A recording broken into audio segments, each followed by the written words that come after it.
how Celeste's soundtrack reflects anxiety so well.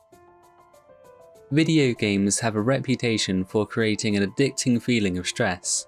The satisfaction you get from beating a boss in Cuphead or throwing that blue shell in Mario Kart is an experience most other mediums can rarely achieve.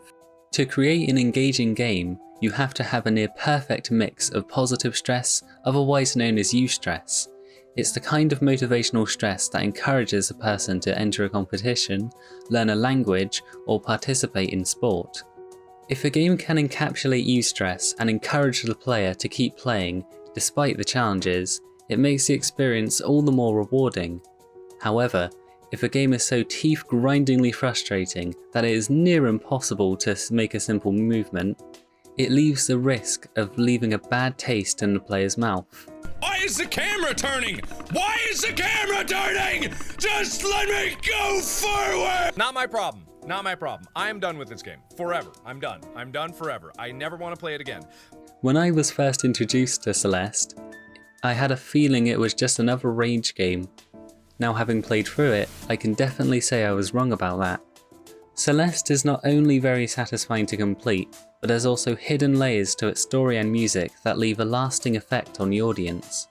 At times, the levels in the game can leave you frustrated, and there are points where I've been tempted to lower the difficulty during certain sections. However, unlike most challenging platformers, this one never feels unfair. The controls are smooth and responsive, and the level design makes it so I always know what got me killed and how to avoid it next time. There are many elements that play into why this game's message works, but in my opinion, the music plays the most effective role in keeping the player motivated while also representing the feeling of anxiety. Take this track for example, it's called Resurrections and plays in the second chapter. The first chapter ends with our protagonist Madeline falling asleep on a disheartening tone. After climbing the first part of Mount Celeste, doubts follow in her head, with the final quote being, "This may have been a mistake." Waking up, the player notices that something is off with the environment. Green stars fall slowly in the background, and the music adjusts to fit this strange nature of the place. The synth at the front of the song gives an uneasy image, and the sustained piano in the back represents her movements through this strange world. Further in the chapter, a mirror is found which shows a distorted form of Madeline.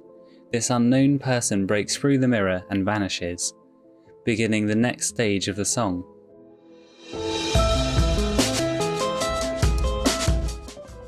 The music reflects Madeline's fear and takes a toll on the player. This part of the song is where the synth is overtaken by the piano in volume. Now Celeste pushes the player to find where the individual has gone, with the piano being more pronounced at this stage. Madeline is less focused on the environment and is now chasing her curiosity. When Madeline finally confronts her distorted shadow, the music slows to allow the player to process what is happening in the scene.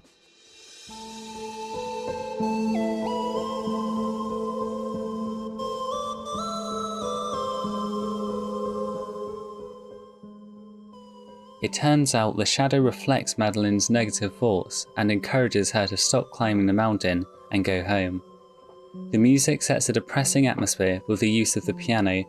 The melody is constantly changing tempo, which could show Madeline's conflicted feelings about giving up. The synth in this stage of the song is still present, but muted compared to the last song, which had an upbeat nature. So while the piano is bringing the player down, the synth gives a feeling of suppressed hope.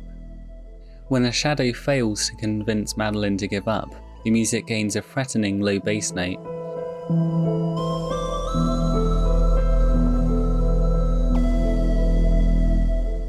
In an instant, the player knows what the shadow's intentions were more sinister than led on, and they're not taking no for an answer. Without warning, the music dramatically kicks in. More instruments have been introduced, such as a hard-hitting drum representing the footsteps of the shadow on pursuit. On the other hand, the piano is taking the form of Madeline's fleeting fear.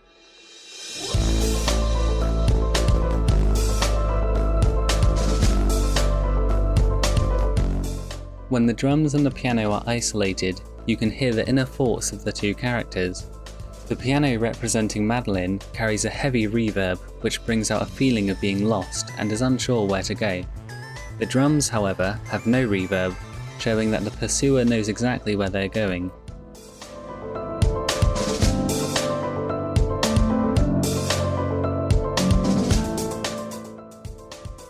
As the song ends, the music slowly fades out as if it could fade back in without warning, giving a sense of endlessness. The game has a way of representing the feeling of anxiety without actively triggering the player. Out of all the games I've played, or even other films, books and shows, Celeste is one of the best representations of anxiety I've ever seen. Most forms of media demonize mental health into something you should be afraid of.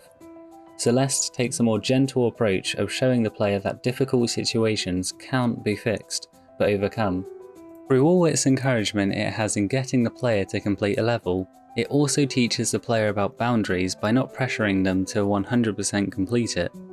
For some people, their biggest achievement of the day was getting a job interview.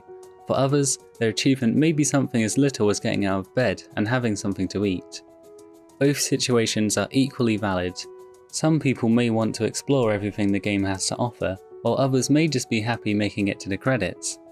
No, I don't have to get to that platform, I don't have to get that tape, I don't have to get all those golden strawberries, because no. Many people will have different experiences, but Celeste is here to tell you that no matter who you are or where you come from, it's okay to fail, and the path to recovery will never be a straight line.